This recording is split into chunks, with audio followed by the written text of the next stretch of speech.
Well, everyone might notice there's someone missing in our Three Musketeers Yeah. team here. Hmm. So Jordan is sick, really sick.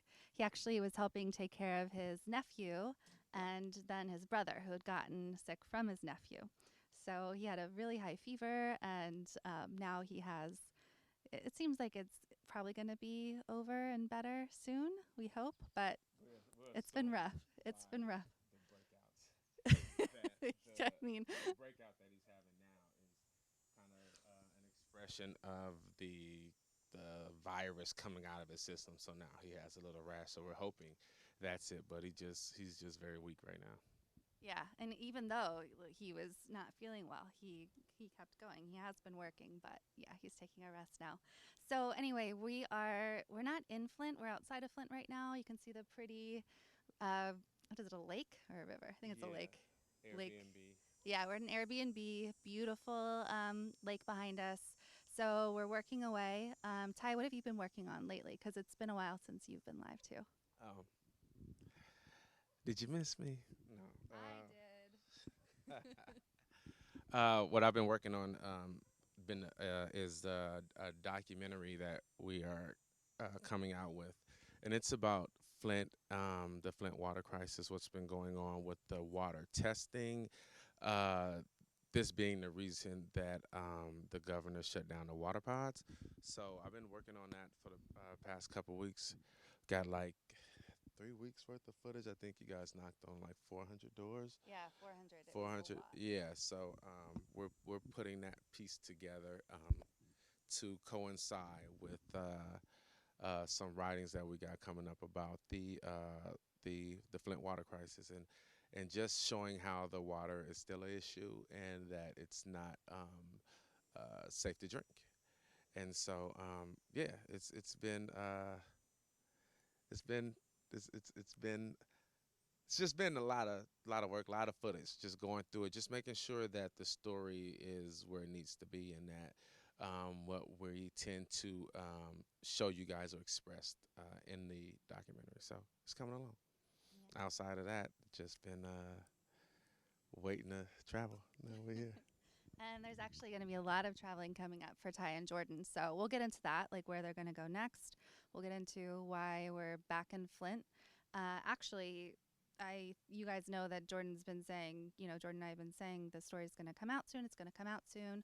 The reason we knocked on all those doors, the reason we were here for 3 weeks last month, um, the story is delayed a little bit. I'll let Jordan get into that. It's not because of the story. The reporting is super airtight.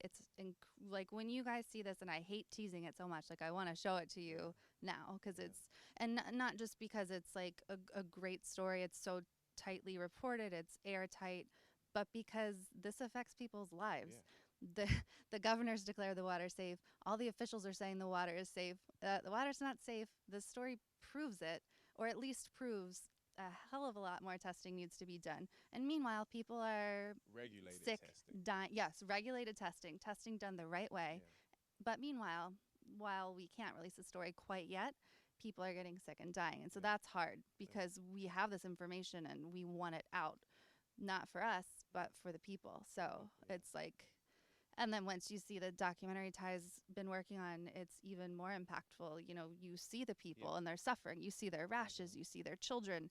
You see the older people who, I mean, it's it's incredible. It's hard to put into words because And you hear about them talking about what's going on now. The rashes that you see now, the water that you see, that you will see in this documentary, is what not what was going on last year or 5 months ago. This is present day. This is still happening. Those rashes are still present and coming every time they expose their bodies to the water, every time that they internalize the water.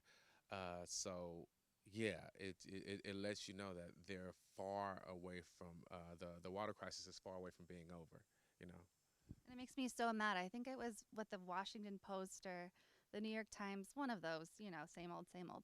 But there was some opinion piece released this past week saying kids in Flint were never poisoned or some. I mean, that's not exactly what the title was. It's similar. Maybe you guys can find it, or I'll Was it put it in the a question description. out there? It was some opinion article someone wrote, and You wouldn't The think it was a Washington question. Post. It was one of those. It was like a Oh, highlight. It was New York Times or Washington Post. It was Jesus one of Christ. those. And like the kids in Flint were never poisoned. And it's like we're trying desperately to get this real information, this investigative reporting released, and someone can release that bull crap. I hope that that was the title. It was a question mark after it, like they were just being ironic or Yeah, I something. need to find that. I just thought of that again.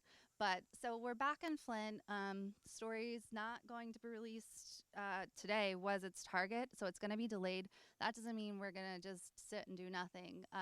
We have a lot planned. We're still making plans with some residents and sources here. One of the main things we're going to do is so you guys know that the free bottled water pods have been closed down based on false information, faulty testing. So what we're going to do is find residents who are struggling to get water to Mm. their homes. So they have churches and some organizations. They organize funding for bottled water. They organize, centers, like people can go to these churches and stand in line and get water for free. However, there's not enough to go around. Like everyone tries, but there are, it's still estimates, but it's between 80,000 and 90,000 residents, and every one of them needs this free bottled water because the water's not safe from the tap.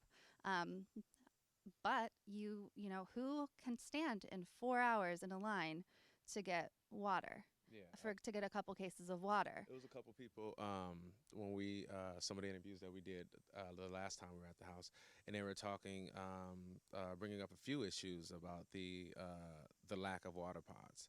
First off, this is this very impoverished community, but still a lot of people working. They're working. They may be getting paid minimum wage, which is under a living wage, but they're working. So they get up in the morning, they pass a water pod. The line is already long. They have to work 8 hours, then come back. By the time they get home or go to the water pod, they're out of water. Even if a lot of them have the time to stand in line, and by the time they get to the front, the water's gone. We passed the water pod the last time we was here. I remember it was it. I can tell you exactly what it reminded me of when I initially saw it. I was like, "Wow, this looks like Puerto Rico." When the power went out, when they had the hurricane, and everyone was trying to get gas from like this one gas station. It looked just like that. It was cars going around the block just trying to get water. And it's awful, this basic necessity of life. What, our bodies are 70% water, the earth is 70% water, and yet these people have to fight to get it. And then you have people generally who are older who cannot leave their house. They need water delivered. And for a time, the state would deliver it if people needed it. Yeah. Not anymore. The one old couple that we spoke to, all this coming to my head because, like I said, I've been dealing with the footage. The old couple, the older guy that said he had pneumonia, the one that had cancer. He said initially when what water crisis first happened, he had his truck and he was delivering water to people that couldn't get him. Now he doesn't have a car. He has no way of getting water, and he said he'd been before, and by the time he got close to the front, the water was gone. So it's almost like why bother? Because every time it's rough. A lot of people have to work. You know what I'm saying? A lot of people may get up a little late, and it's almost like okay, you get up early enough to get in line, and if you don't, then you kind of out of water and have to risk using the water that's in your home and these filters that may or may not be even useful to block bacteria and things like that. Yeah, what a lot of people don't realize about those filters, and I'll circle back to the bottled water situation. If you use the hot water even once, the filter doesn't work anymore. So, and People if don't know little that. kid, yeah, Yeah. a visitor, they don't know, little kids don't know, you make a mistake and forget. It's not a solution, and they try to pass it off as if it is. And people shouldn't have to, in America, you shouldn't have to learn how to use a water filter because your government fucked you over. You know what I mean? And now it's your responsibility. Now the onus is on you. Wait, hey, we know we fucked up the water, but there goes a water filter. So you need to know these 30 rules before you use your water every day to make sure that you don't. And make sure you tell your little 6-year-old kid that rips and runs and just does what he wants to do. But you make sure he listens to you when you say, do these 30 things before you turn on a water faucet or before you make yourself a bath. Come Right. It's ridiculous. And one of the other things that came to my mind was I talked to um, this GM widow. You guys might know, like General Motors was huge in Flint. It was how the city was thriving for Yeah. a long time. Yeah. Um, and but now, GM is gone for the most part. There's still a little bit going on with GM, but these GM widows are left behind. They're older. They don't have an income or a way to go get the water, and so you think about like General Motors was one of the first companies to notice, oh, the water isn't right, and so Yeah. they immediately switched off of that water, um, and The water isn't right. Like it GM was is like it's corroding our yeah, parts. like the parts Imagine, are much more important. imagine that. Imagine that. It's corroding our parts. What that mean that like the Flint River on its own can motherfucking clear rust Oh, or whatever. If it's corroding parts and they're using the water, what do you think it would do to a human? Like, yep. think about that. It's corroding metal parts, whatever parts. I'm assuming they're all metal, aluminum. They're engine parts. So they have to be strong type metal. And if it's corroding that, there's no way that it's not obviously putting these metals inside people, triggering cancer cells and doing all that because your body isn't made to have to deal with those things. Like when you get a high content of mercury, your doctor will tell you to stop. You have to stop eating fish. If not, you're gonna have birth defects if you try to have a child or things like that. I mean, there's dogs that have stillborns. Dogs from drinking the water. Yeah, there's a lot that Jordan always would say Flint is like an onion. You keep peeling back a layer and then there's another layer. There's just so much to it, and it's kind of full circle. GM being one of the first that noticed the water was bad, but they're a very wealthy, very powerful company. So no big deal. We'll just switch to another water source. Meanwhile, the On widows the low. on the low, On the yeah, low. yeah, we'll just do it, and forget that it's corroding our parts, and forget the humans. You don't But need to tell nobody. it's like the poor black people, the widows, the families that made GM what it became. They're they're fine drinking the lead water. Let's forget about them. And the corruption goes straight to the top. The entire state. It's so disgusting. There are so many layers. Like we could talk Yeah. about it forever. But yeah. So And this that week. it seems so nuanced, and it only seems nuanced because people are trying. They're scared to tell the truth. Like it's not that nuanced.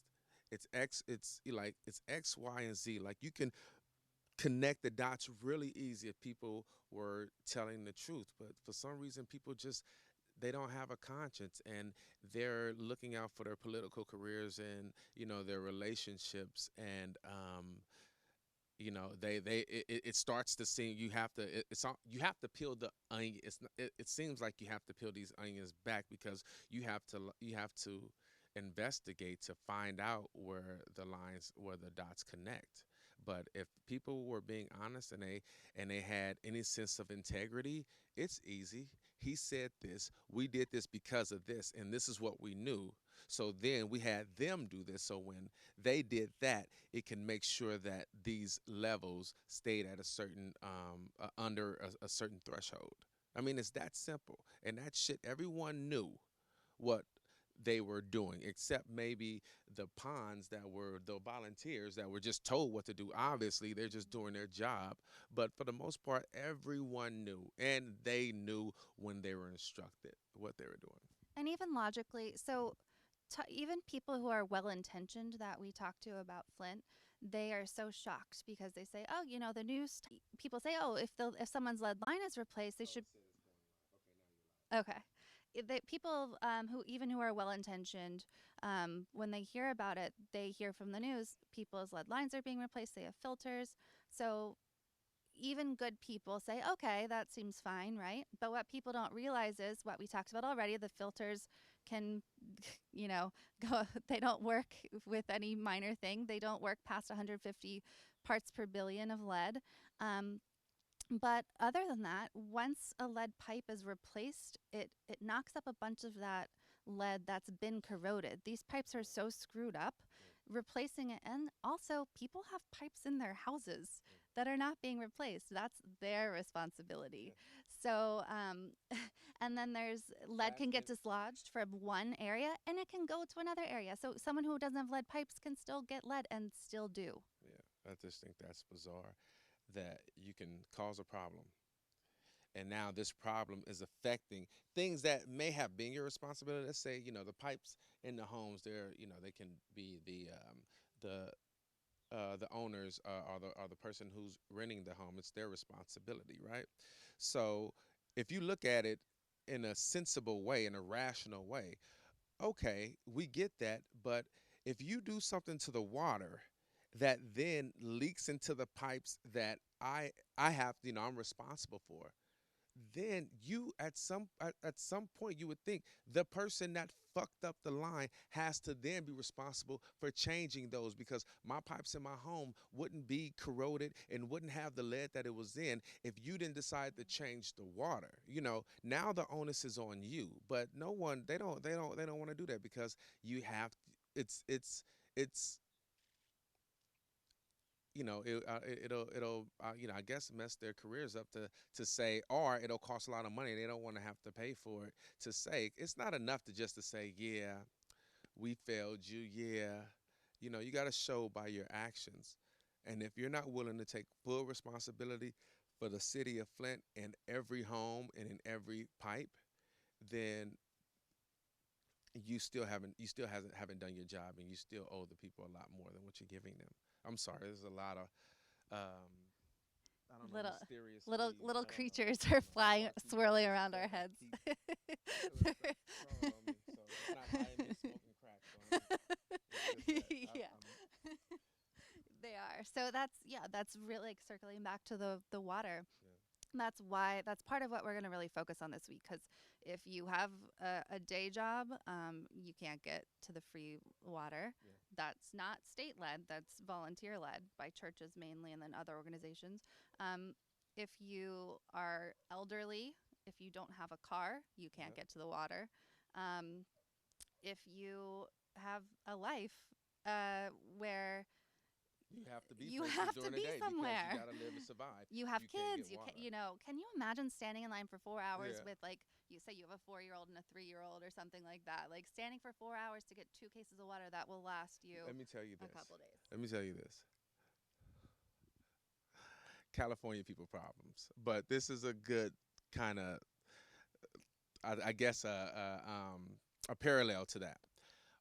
There's a chicken sandwich place in Chinatown in downtown LA that it's popping, and in LA, everyone, as soon as something's new, they jump on it. But this place is actually amazing, right? It's called Howling Rays, but there's a 3 hour wait in line. Wow. 3 hour wait in line, period, point blank, no matter when you go. It's 3 hours, right? On Sundays, I always decide to go on a Sunday. I'm like, I'm getting this chicken. Oh, that's my entire day. If I Wow. have anything planned, I'm not doing it. It's my entire day. It's 3 hours. It's my entire day. So imagine anyone that has to go to work or has to look for a job or have to go on interviews, whatever the case may be. Those 3 hours they need. You know what I'm saying? And those 3 hours don't guarantee that you get water. It's just hopefully you get water. How discouraging is that? Like I can go wait in this line for 3 hours. If I had to wait in the line and I was and I didn't have a guarantee that I was gonna get a chicken sandwich, I ain't waiting in line. Right. You know what I mean? So you expecting these people to do some really irrational um, things, man, and instead of saying, you know what, we still don't know if the water's good, so we're gonna keep the pots open. Or just for goodwill, like, yeah, the water's good, but you know what? I understand people still don't trust that the water's good. And I understand that they don't trust it because of what we did. So, because of that perception, we're going to just keep the pods open just to make sure that people have a sense of mind. Right. And just in case people don't know, the water pods were um, distribution centers for bottled water, Yeah. basically, run by the state, paid for by the state. And they were spread out in a way that made it not perfect, but it was a lot easier. They were in every ward. People could generally get get water. It was still tough. It still wasn't perfect. But now the ones that are left, they're not the state sanctioned, city sanctioned, or whatever, or paid for water pods. Now it's just out of the goodness of people's hearts, churches' hearts. Right. People from across the country Yeah. donate. So like everyone but the people who should be, everyone is trying. People are trying to help their neighbors out. So Yeah. we want to interview the church leaders, the people who run these water distribution centers. And can you imagine, like, you're handing out water, you're trying to do good, but then you run out. And can you imagine looking at the line still there and Yeah. seeing people with young Yeah. children, seeing the elderly, and saying, I'm so sorry, I Heartbreaking. don't have any more water to give you. Heartbreaking. So we're going to try to interview people like that, people who can't leave their home. And so what happens when someone cannot get the bottled water? They end up drinking the tap water, which makes them sicker. Yeah. So we want Drinking to, it makes them sicker. Bathing in it, it goes into your pores like that. This is what happens. It's sicker. People think just drinking it is the only thing. No, showering in it, all that, and people, washing your clothes. and a lot of Flint residents have noted to us lead is not the only issue by far. So, in order to correct some of the other water problems, they had to add other things in it. And like all water distribution systems, add chlorine, but when you have to add a certain amount, it creates a high level of disinfection byproducts, the TTHMs, which can cause rashes, which can cause inhalation issues. It's even been linked to, Asthma. it's been linked to, and then certain other things in the water are linked to kidney Yeah. problems, and it's just, they add one thing to the water to correct the other, the phosphates to Because try to water coat is the not pipes. supposed to have that shit in it. That's true. Of course, it will cause problems in your kidney. Shit. Yeah. So it's all around just a disaster, and no one's taking accountability. It's actually starting to rain a A little little bit. bit. So It's good. We're under the tree. okay. So yeah, and there's a couple other things we're going to report on while we're in Flint. I'm not I'll be quite. getting up like just Yeah, to check. that's fine. I'm not quite comfortable saying one of the things we're going to investigate in Flint. It's really disgusting and terrible what they're going to do. Um, Basically, the city, at the hands of those above the city, is going to start enforcing something against these residents that's going to make things even worse for them. And based on a little bit of digging I've done, I think it's part of a wider plan to further disenfranchise these residents. I'm sorry to be like hinting at it, but I've got to make sure our ducks in a row, run it by Jordan, run it by our sources, and make sure like when we can go public with this other information that we have. So we're definitely, even though the story's not coming out today like we thought, we're deep diving on some stuff. We're gonna show people's faces. We're going to talk to more residents. We're going to keep going and fighting and see what happens. Yeah, yeah. And we're gonna put out a little clip of some of the interviews in the documentary. Yeah, yeah. So to not keep you guys waiting, like some of the footage that we shot, we kind of held back because we didn't want to reveal too much about the story, and a lot of it's going into the documentary. So we kind of wanted some of that fresh for that, but we don't want to keep you in suspense. And these people's stories are so important, so we're going to be releasing some of those. And then Jordan and Almost like a little small mashup of just right. some of the things that the people were telling us that's still happening today with the water. Yeah, so definitely keep an eye out for that and share it and share this video too. Jordan will be back. He's napping. He's hopefully gonna feel better soon. But next week we aren't 100% sure of what the timeline will be. But Jordan and Ty are going out in the field beyond this. They're leaving from here and going somewhere. So I'll tell you where they might go. And for sure though, in mid-August or so, they're gonna start their gun tour. Yeah. Well, I can't remember what we decided to call it in the end. It was like United Guns of America or something like that. Jordan changed it to. Jordan is the title king. He is. So places like, recent shootings. Recent shoot. Yeah. More not historical. Like Columbine wasn't historical, but Yeah. Well, I guess historical in the sense of the first mass school shooting. well, yeah. And I always say like that's the one that should have woken up the country, and that's when things should have changed right away. But here we are. So, Hey, hey. so Historically speaking, it takes a whole lot to wake up this country. Think about your that's for history. darn sure. But So, what we want to do is travel to certain areas. Like, I mean, shit. If there were any other story in addition to that, would be Newtown. That should have woke up the country, like Jesus Christ. yeah. But Oh God. Yeah. we want to travel to. Our intention is to travel to Newtown.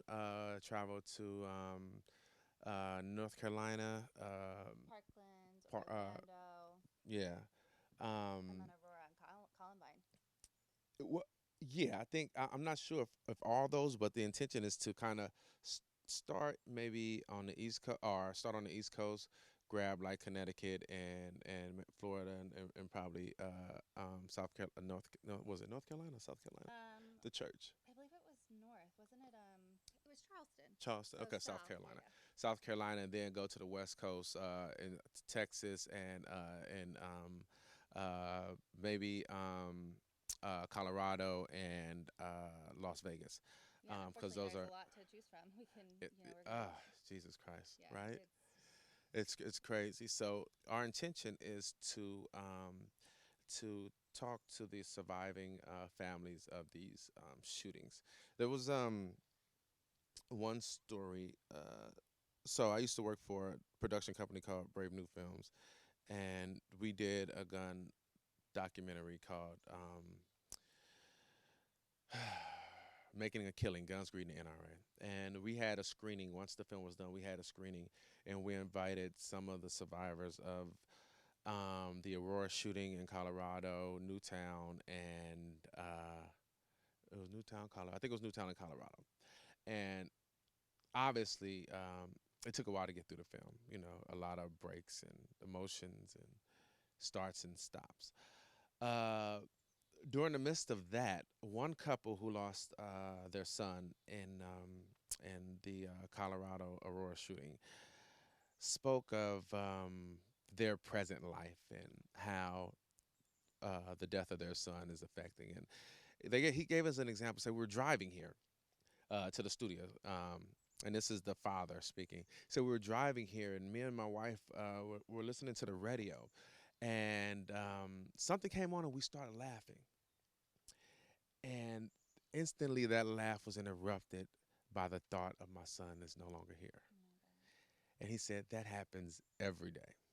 That happens every time we have a good moment. It's interrupted by my son isn't here. I am never going to see his smile again. Mm. He said that, and he said it never not happens. It happens every time, and we're going to have to spend the rest of our lives with that interruption. And you just think about that and so many other things that happens when you lose a child. You know, you think about losing a child. That's a part of you, especially a child that hasn't even lived life. An elementary kid, 8-year-old child. You know, a child that's in high school that had so much potential. You know what I mean? You think about that all of a sudden. You just saw them, and all of a sudden, like it's something you can't even imagine unless you've been through it. Like even what you imagine is completely wrong. It's it's just devastating, and it's going to be, I think, a really difficult reporting tour for you guys. I mean, it, there are no words, you know, for the things you're going to see and the people you're going to talk to. But it's so important because even, you know, Parkland probably got the most media attention since Sandy Hook, but even that's fallen off the radar Yeah. of mainstream news. So we want to shine a light back on these people who want to talk about this and who want to try to make changes in this country Yeah. because it's just a disgust. Yeah. It's our country's sickness. Yeah. And gun violence in general, like it's a crazy mentality when it comes to certain underprivileged communities because I was raised in one of those communities, and gunplay is just a part of it, and you learn to live with it. It becomes just a part of life. Unfortunate, it just does because that's what you're used to. You have nothing else to compare it to. If you only lived in one place your entire life, and that place is a violent place, then it just becomes a part of just your existence, and you have to survive in that type of climate. You know what I mean? And when you look at places like where I was raised in Compton, Compton is definitely a lot better now. Not how it was when I was raised in the 80s and 90s. But you look at those type of places, and places like Chicago, like those places have mass shootings every day. We like to say that, a mass shooting is how they have it, how it's profiled in America. It's four or more is a mass shooting in one shooting. So not multiple shootings. You can have a weekend in Chicago and have 19 people get killed, but there are numerous shootings. So it's not called a mass shooting. It's not on a national scale. It stays in Chicago. But I feel like Chicago is a big part of the gun problem in America, because if you look at Chicago, Chicago is the only city in the nation that I know that it's illegal to sell guns in the parameter of the city. There cannot be a gun store. It's illegal to have a gun store in the city of Chicago. You know what I'm saying? The first gun store is right outside of Chicago. I can't think of the city that's right outside of Chicago, but that's where the first gun store is. And so you can't sell guns in the city of Chicago, but yet it has the highest murder rate from guns in the nation. Why is that? The reason why is because our lack of gun laws. You have the majority of guns that's found in homicides and in shootings in the city of Chicago and South Chicago are guns that have been trafficked in from surrounding states like like Wisconsin and Indiana, these states that have these very lax gun laws when it comes to gun shows. You have people that they call quote unquote private sellers who can go to a gun show and say, I'm a private collector and I want to sell my collection. To do that, you don't have to have any type of license or anything, and you can just sell a gun. And that's what happens. They sell all these guns to someone, and then this someone traffics those guns into Chicago, where you can get a lot more money from it because the lack of availability of guns, which sounds ironic, thinking that Chicago has the highest murder rate and they find the most guns in Chicago, but it's because of that reason. And the reason that people are able to do that so easy, because they don't force these people to register guns. That's illegal nationally. There's no digital registry for guns. I forgot when it was passed. It was either 89 or something like that. You cannot. It is illegal to register a gun. Like to like have a registry for people. Oh, they have these guns. It's all just paperwork. The ATF has paper. A lot of them so old they can't even. It's not even legible. You know what I'm saying? And so, and it's all these facts that I learned when we did the Making a Killing, Guns, Greed, and the NRA. So you see the laws and the protection that the government has put in place for gun manufacturers and the NRA. You know what I mean? That they're a huge legislative beast. The NRA draft legislation, whether you guys know it or not. The NRA owned by the Koch brothers. I'm trying to think. Alec, the Koch brothers fund. Alec is it's a legislative uh, uh, I don't want to say company, but a legislative group. Yeah, body that draft legislation. So, like Stand Your Ground Law. Stand Your Ground Law was drafted by a company that was funded by Alec. And this Stand Your Ground Law obviously became big when Trayvon Martin was killed. That's when it kind of went into the national, on a national stage. And so what happened is, this gun law. So in California, they have different laws in different states. So California, we have the Castle Law, where the only time you can use deadly force against someone that's in your house is, first off, they have to be inside your house. And then you have to say, I got a gun, leave. You have to say that. You have to let them know that you have a gun and to leave. And if they don't, then you have the right to use deadly force. So a Stand Your Ground law says the perceived threat. Like if you perceive someone's threatening you. So think about that language right there, perception. Not if you're being threatened, I'm killing you, I'm attacking you with a knife. If there's a perceived sense of threat, you have then the right to stand your ground, not only in your home, but anywhere that you're permitted to be. If you bought a ticket for a basketball game and you're at a basketball game and you perceive a threat, if you just get in an argument with someone or somebody bump you, and if you perceive a threat, you have the right to kill them. If you perceive that someone else is being threatened, you have the right to kill that other person also. That's what the stand your ground law is. That was drafted by someone, I forgot the lady's name, but she got a huge award from the NRA, and she worked for the NRA for a long time. That drafted that legislation, the stand your ground law, which is now in I think 25 states, a version of the stand your ground law. So the NRA have they have a huge team behind them that draft these laws to protect the gun manufacturers so that they can make money, because that's what it's all about. It's all about making money. The more we fear the government taking our guns, the more guns we buy. Yeah, well, that's what, like they said after Aurora, after all of Oh, these mass shootings, the that's it. gun sales go way up. Way up. I mean, I kind of get Gun it, sales but go it's way up crazy. when they say Obama's gonna take our Yeah, guns, Hillary's gonna Obama's take gonna our come and guns. get our The guns. guns sales go up. You know that's a part of the PR, the propaganda, and it's all about making money. That's the bottom line. That's the bottom line. To stand the black, or even over that, is that we're gonna put this perception. I'm gonna tell you, I I went, and I probably mentioned this a few times, but I went undercover with the NRA, and one of the guys that I was in contact with while I was there said, "Hell no, I do not own a gun." I was so surprised.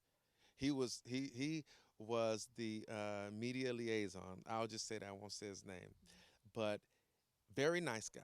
We were talking, and he was like, "Hell no, I don't own a gun. I don't have a gun in my house." It's like, but this is my job. Mm, He's like, I wouldn't have a gun in my house at all because it kills people. That's what he told me. God, wow. This is what a guy at the NRA, the media liaison, the media liaison director, he said, guns kill people. No, I don't have a gun in my house. I have kids.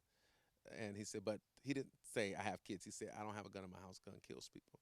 But I'm assuming he may have children. But you think about that statement right there, which is in total contrast of guns don't kill people. People kill Oh, people. yeah. What a low brained thing to like Yeah. let people repeat. It's so Yeah. ridiculous. So that's what we plan on doing is to go, and because of our climate and because of our motherfucking culture, that we, and because of us, we elect these assholes that's in the pockets of all these special interest Yeah. groups, and they give shout outs and prayer requests, and then they keep going and keep making and supporting the same laws that's allowing people to have these guns and these shootings to continue to go on. We let things go too easy. We're becoming too immune and too used to the fact that at any point in time where we are in this country that there can possibly be a mass shooting. Right. It's happened so much that, okay, shit, it is what it is, and we keep going. And our intention is to try to keep it out there because these families are still dealing with this. We go on, but these families, they're still dealing with this, and will be dealing with it for the rest of their lives because their family members are dead. Well, so near where I live in Annapolis, there was just that the Capital Gazette newspaper shooting. Um, and one of the reporters, I wish I could remember her name off the top of my head. I can try to find it, but there's an amazing clip where she's being interviewed on CNN the day of, I think it was the day of or the day after this newspaper shooting, where her colleagues, it's not a big newsroom. So I think it was 5 people were murdered. And I think it was Anderson Cooper did the interview, and she said, with all due respect, I don't give a fuck about your thoughts and prayers if there's Oh, nothing when they were on else. the phone, yeah, It was, yeah. it was, If that's all you're giving us, yeah. if the, yeah, Hmm. yep.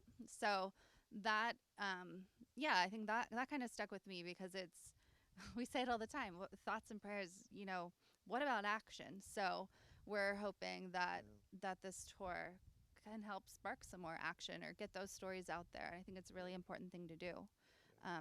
So Imagine if um, someone was raped, just a random person was raped, and they go to court, and the guy is found guilty, and the judge he's found guilty for raping a young lady, and he goes in for sentencing, and the judge says you are sentenced to give this lady thoughts and prayers Mm. for the next 25 years. Wow.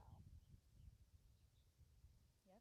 That's what you're sentenced to, because that's kind of what's happening. Thoughts and prayers, and then they go on to continue to support these people that are fighting every time a state introduces different legislation to try to protect people.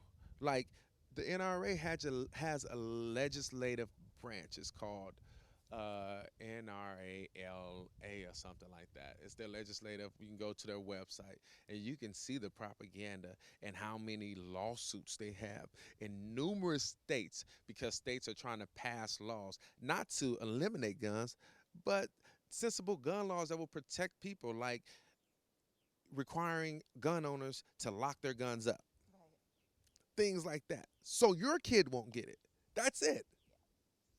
And they shout out this propaganda. Oh, that's the burglar assistance law is what they called it. Dead ass. Like, I swear to God, that's what it was when they sued Oh the my state God. of Washington. They called it the burglar assistance law, because what they were trying to say, if you lock your gun up and someone breaks into your home, like, then it's gonna take time to unlock it, and the burglar could kill you or take your stuff. So that was their whole approach to that thing, and they do this throughout the country. If you look and see how many lawsuits the NRA have against certain states because of gun legislation, like, they don't give a fuck, and they don't even give a fuck about their membership. Like, you have, like, it's like 90% of the membership that are for common sense gun laws, Right. and they continue to fight against it. Yep.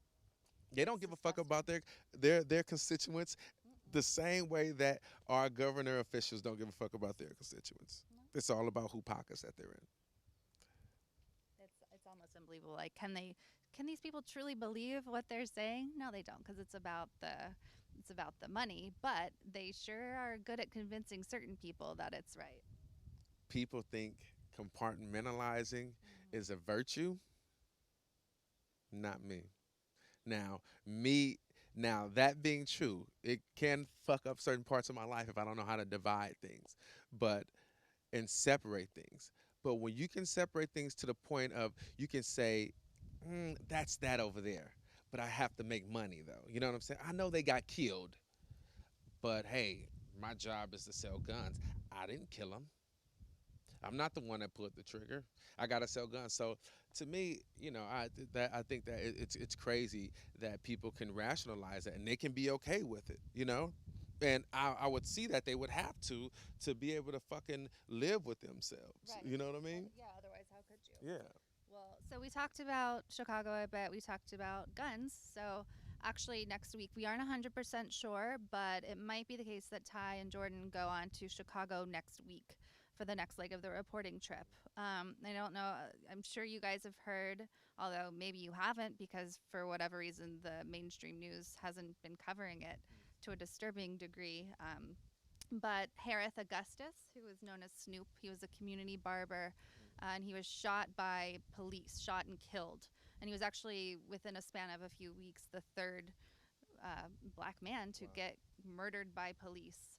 Um, and in this case, it was, they accused him of selling rolled cigarettes or something. And we have the video, we've been able to see a little bit of the video footage. They haven't released it all, but he turned around and they killed him, murdered him. It's crazy to me that they're not embarrassed to, like, have to say, "Oh, we killed him because we thought he was selling rolled cigarettes."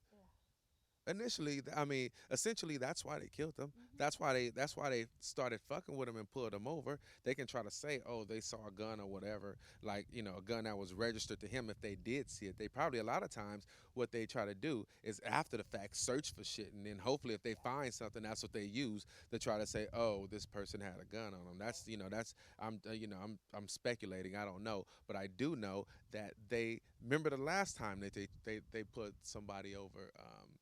For supposedly, I think at the time he wasn't even selling cigarettes. You know what happened to Michael Brown? Right. Yeah, exactly.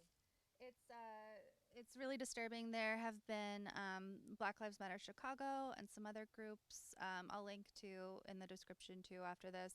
But they've been organizing protests. They've protested at I think it's the state capitol, the governmental bodies of the city as Yeah. well. They've been marching.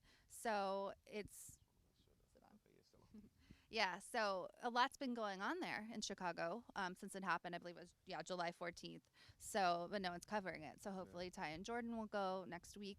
Um, and there's a lot to it. There was this great article released today in These Times magazine by Aislinn Pulley, and it's called "The Killing of Harith Augustus Shows How Police Violence and Capitalism Are Inextricably Linked." So that weaves into a lot of the topics we've just talked about too, and it's crazy. Definitely read this article because I was reading it and um, just every statistic that she cited shocked me. I mean, 4 out of 5 killed in Chicago by police are black. The black unemployment in the state of Illinois is the highest in the nation, and in some neighborhoods, unemployment is 50%. White Chicagoans have seen their income increase by 33% in recent years. Black Chicagoans, it's decreased by 4%. And if you think about those statistics, regardless of if you believe it or not, if you do some research, you'll find out that economics is completely linked to crime. Period. Yes. No one just obviously there's an exception, but no one just does crime to do crime. The large amount of the crimes that are committed are crimes committed for money. Period.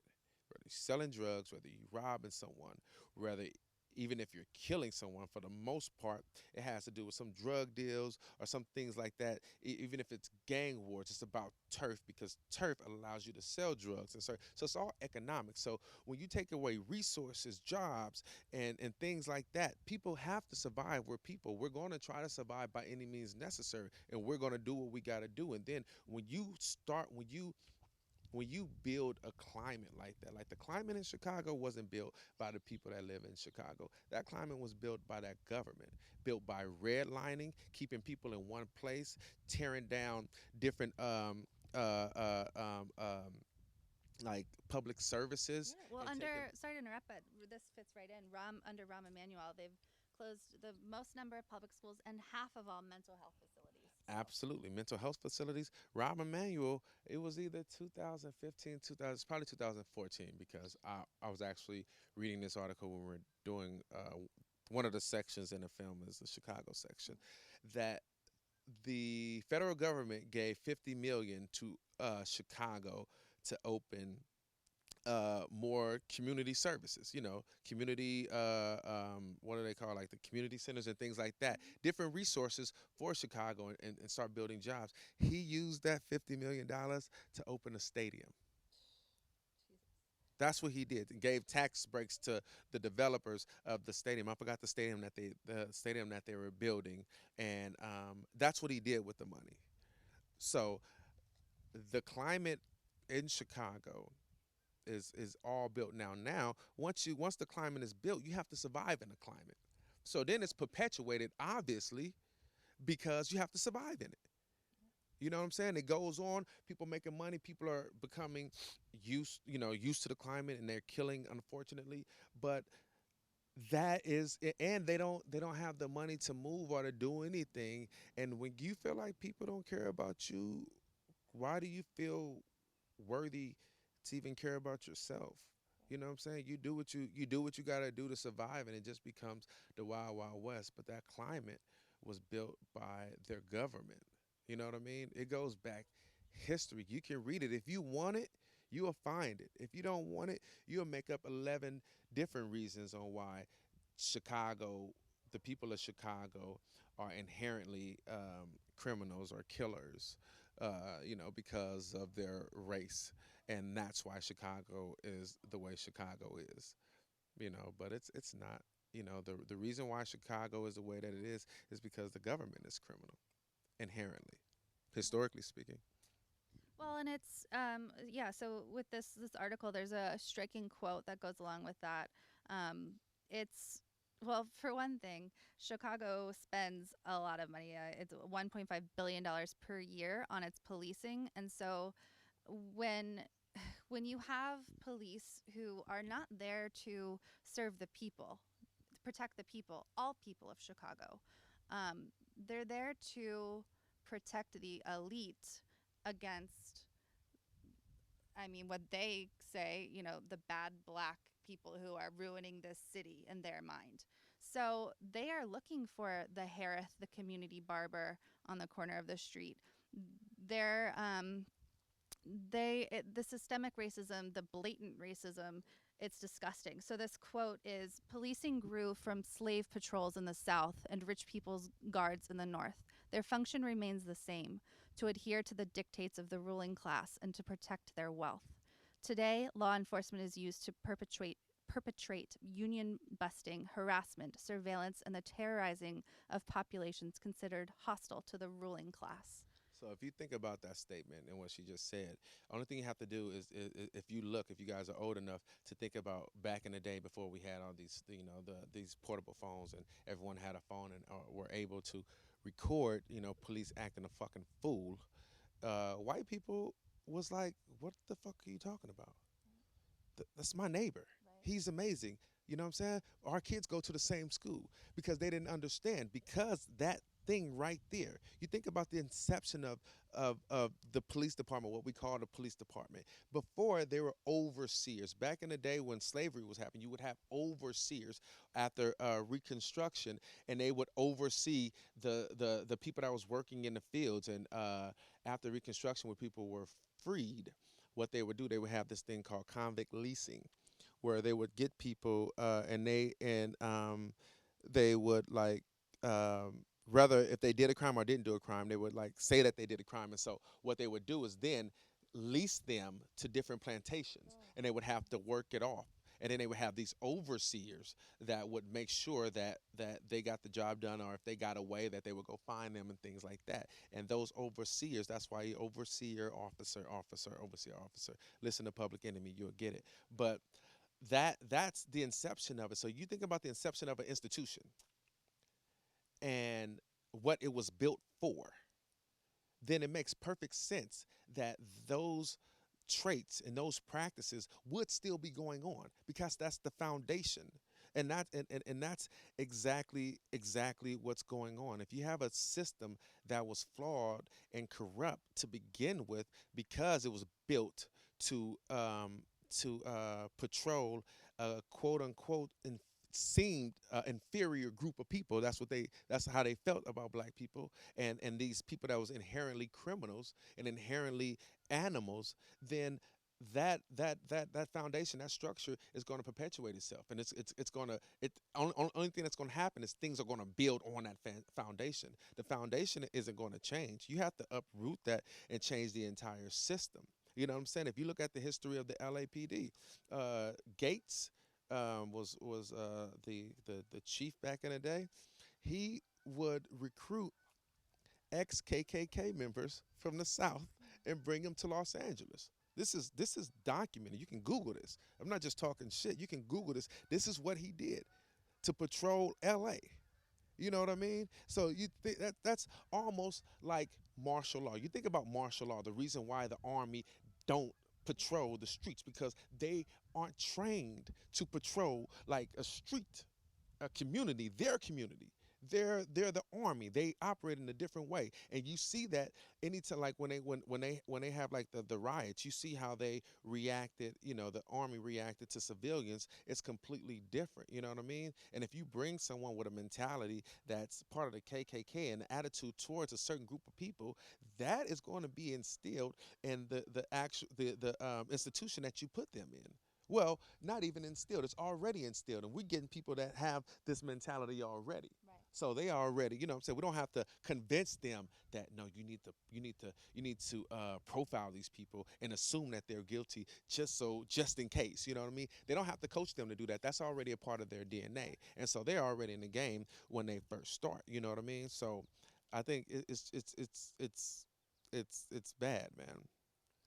It's really bad, and the right now the community of Chicago is rising up, and hopefully it'll work out, and Ty and Jordan can get out there because it's I mean, well, switching a little bit, like what's is there hope, Ty? Like we were talking a little bit about this earlier, like we people have facts, people have feelings, like what at what point do things change for school shootings, for mass shootings, for police murdering black people all over this country? How can things change? And Hmm. will they? What we keep fighting with journalism, but you know? Yeah. Um, I honestly, I think that the only way things will change is if the things that happen um, either happen to the people that are passing these laws and drafting the legislation, or just start to happen more to white people in general. Yeah, I absolutely. think I think one of the bigger problems, and this and you can agree with this or not, but I think it's a great point if you look at how we view society, our social norms. Back in the day when the war on drugs, when Nixon started the war on drugs, obviously one of his right aides came out right before his death and said, we started the drug war to target blacks and hippies. That's why we started it, because that was the enemy to the president. And if you look at what then Ronald Reagan built on with the DARE program, like it was a war on drugs, which was actually a war on poor people. But you see how they approached it. They were killing people. They were busting. They used to have this thing. I grew up in this shit. They used to have this thing in LA called the batter ram. They called it the batter ram. It was actually a rap song made about it. What the police had was a military tank with this huge pole on it, and that pole will crash through suspected drug homes. And a lot of the homes that were crashed were not drug homes at all, and people were dying, and they were killing people. Fast forward, uh, the the opium epidemic. Hmm. Yeah. Look at the excuse me, empathy towards that. And it should be, because drug addiction is a serious thing and people need help. But look at the empathy that our country has toward that our government has toward that. The biggest difference in the crack epidemic and the opium epidemic is the people being affected by it. Period. So it seems to me, and I could be wrong, but you will have to show me better than you can tell me, that once it starts to affect white people, once you start to see um, gun violence affect more white communities, once you start to see those things happen, then now you look at like mass shootings. Mass shootings, for the most part, affect white people, but it's they don't even call it a real epidemic. It's like these things that just kind of happen. These it's like outliers. They don't happen all the time. They just kind of they happen. And so they look at that like some type of special interest group. Like, and we'll deal with that. But the drug, I mean, the gun problem in America as a whole is majority uh, black minorities that are being affected by the gun issue, really. And the only way I see that we can, because we can fix it, we can fix it. Our government can fix it. Period. They can, you know. But that takes a lot of fracturing and then probably breaking relationships that they don't want to break because it's a lot of money involved to do that, and they're too committed. But when it starts to affect their family, things start to change. You look at how many politicians we had back in the day that wasn't for same sex marriage, and then my daughter's gay. Mm, you know what? My daughter came from me, and she's a human. I'm for same-sex marriages. So a lot of times that's kind of how, I mean, we're human, right?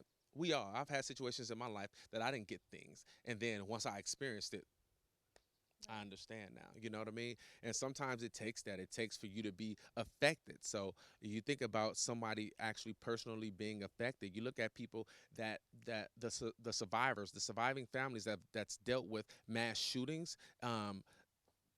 The damn. Is it on the Oh, street? that's a Oh spider. Jesus.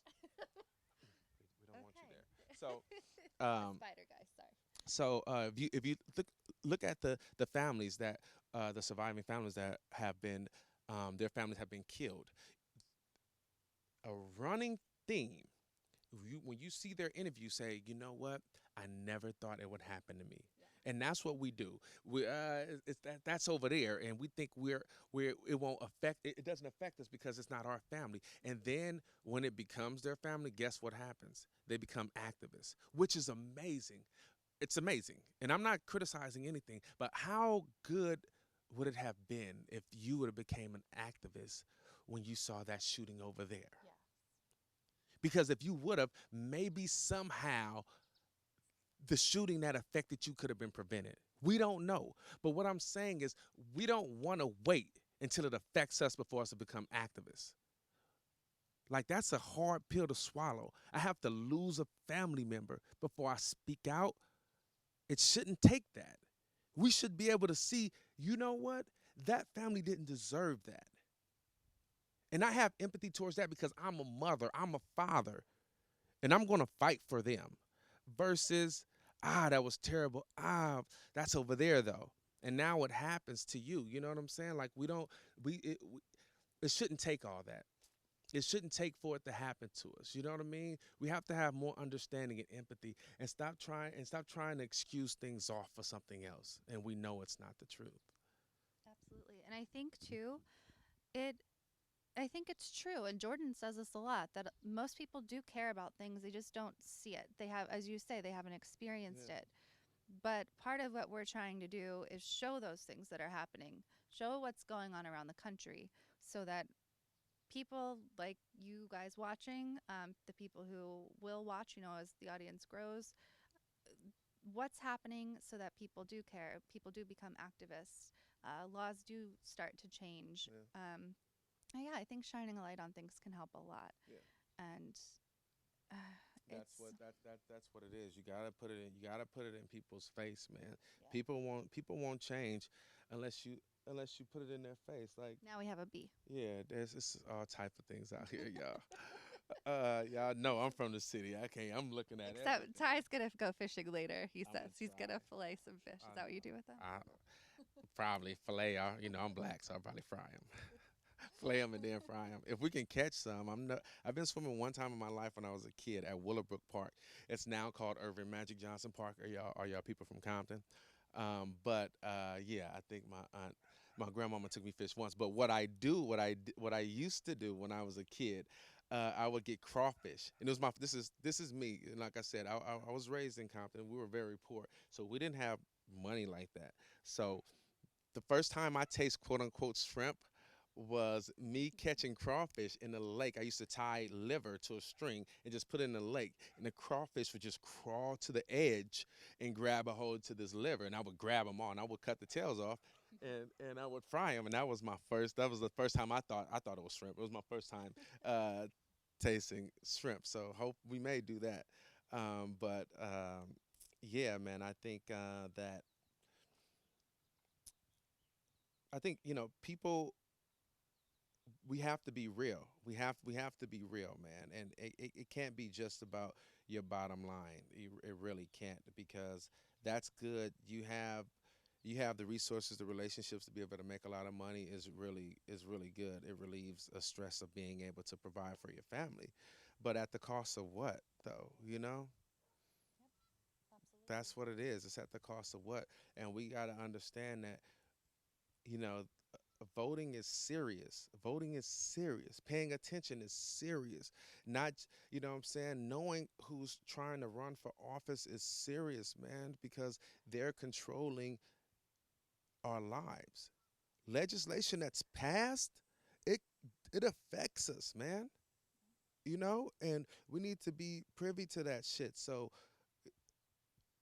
no one should have to die for us to change, man. It shouldn't. And we just want to we want to throw it in their face. We want to throw it in their face, just the same way that back in the 80s, the revolution, or let's say we can go, shit that I've seen on documentaries, but think about like the Vietnam War. You know what I'm saying? The first war in history that the public went against. That's the first war in history that was not supported. You know why? Because it was the first time that journalists were able to go out there and show people what was really going on. Know what they guess what they did? They threw it in their face. They kept it in the media. And people were like, "What the fuck? No, we don't want this war." And that's how we were able to say, you know what, hey, we're coming home. We fucked up. We're not winning. We're coming home. But before then, think about how LBJ and how Nixon was lying about that. You know what I'm saying?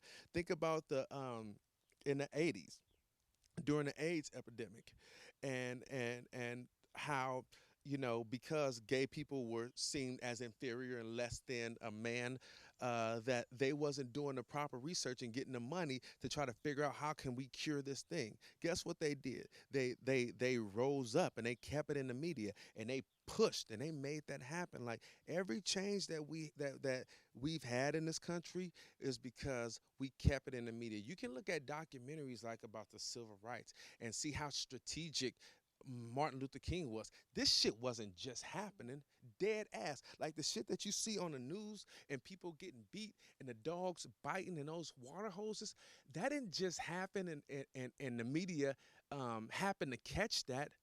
Martin Luther King strategically made that happen. And what I mean when I say he made that happen, he knew it was a, what do they used to call him, the bull in Alabama, whatever, the police chief.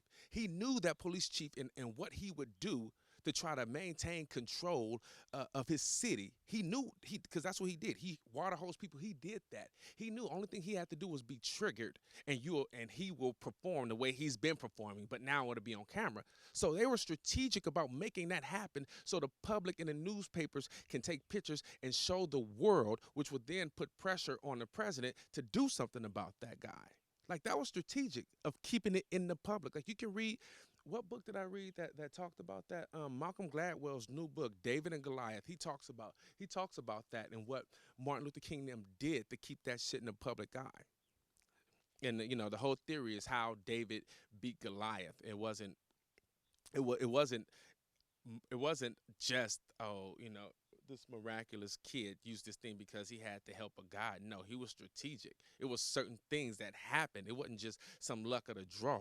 Things happened to make that happen. And then he used different examples in history of how these, like with the civil rights, how this, it didn't just happen.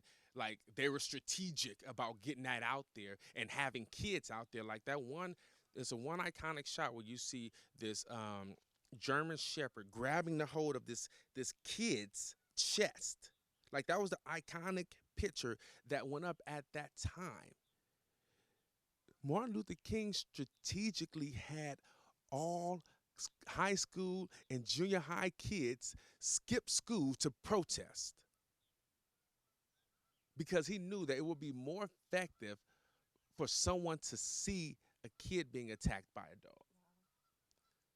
Like yes, we have to keep it in the media. We have to keep an eye on it, because if not, we're gonna go on with our lives, and we can't, because we're human, and sometimes you have to push people and hit them in the head to remind them that they are human Yeah, and that they need to do something to stand up.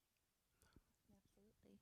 Um, you know, on that note, it makes me even more excited about what we're doing and Yeah, status quo and the plans, yeah, because that's, it is so important, yeah. and there really is not anything like this. It's not. Yep. I So think the idea, the vision that you guys have for the company, it's it's um it's what journalism is. I don't want to say it's something that's novel. It's right, not. exactly. It's not. You know what I'm saying? It's not at all. It probably seemed novel because the generation coming up now, probably was born after Bill Clinton allowed news networks to have commercials and start making money off of the news. But And condensed all the news outlets into exactly. six. Oh no. Shoot. We got 10% left on that. Okay, yeah. So I just want to give a quick update too. We're gonna kind of do a soft launch of Status Quo this week, and then so the website's getting ready in the background, and so end of this month, early August, we're going to officially launch Status Quo. But really, we're full speed ahead already. So we're here, we're out in the field. Jordan and Ty are out in the field again, and then mid-August, the United Guns of America tour. Um, if you guys can, please spread these videos around like crazy. That helps so much. And the more people see this, the more the stories get seen, and Yeah. that leads to action. So that's really, really so important. And if you can, it would really help us if you could go to patreon.com/Jordan Sheridan Reports. And, for as little as $1 or whatever fits your budget, you can help support this reporting. And that will become Status Quo's. It already is, really, Patreon. So everything will just kind of move on over. But I just want to kind of let you know that Jordan Sheridan Reports YouTube and the Patreon will become Status Quo. So yeah, if you can, $1 or $3 or $5, it helps keep us on the road reporting these stories, and only good things, as far as the company is concerned from here, because yeah, it's exciting. Yeah. It's gonna launch. It feels like it's been a long time coming, but this company is because of you guys, because of the response that Jordan and Ty got. Um, at other, at TYT. Yeah. And the reason that Jordan became known for what he's known for Yeah. is because really he is the only one who was doing this. Exactly.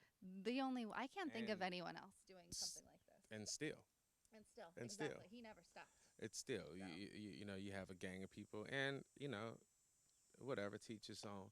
But a lot of people just pontificating in their basement or in their room, and telling a story more of that's a bias to their opinion and what they read versus being out with the people and actually seeing what's going on. I think this is a huge reason of why we found out what we found out about Flint. It's hmm because we were with the people, and the people were reporting a completely different story than what was being yeah. reported on the media.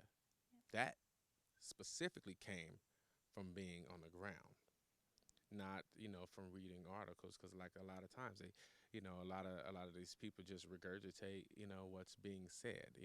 If you look at all these films that's come out, like The Post and um what was the other one that we were talking about? Yeah, Yes, the Boston Globe one. I yeah, can't the remember what they called Boston. it though. Yeah, Yeah, yeah. You the look at Globe.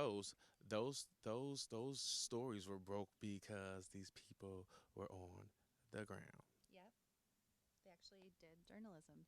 So that's what we're going to do. And I kind of feel like everything's coming together perfectly. Like it's kind of like it's meant to be this way. Like we have you now, Ty, like your photojournalism. Hmm. That is that is what is needed. Yeah, People have to see this. yeah, So Yeah, Ty's battery's gonna die, so we'll be going live more. Jordan hopefully will be going live tomorrow. I'm gonna try to get him to do a little quick video, but um, We gotta get him some juice. yeah, he needs more medicine and juice and stuff.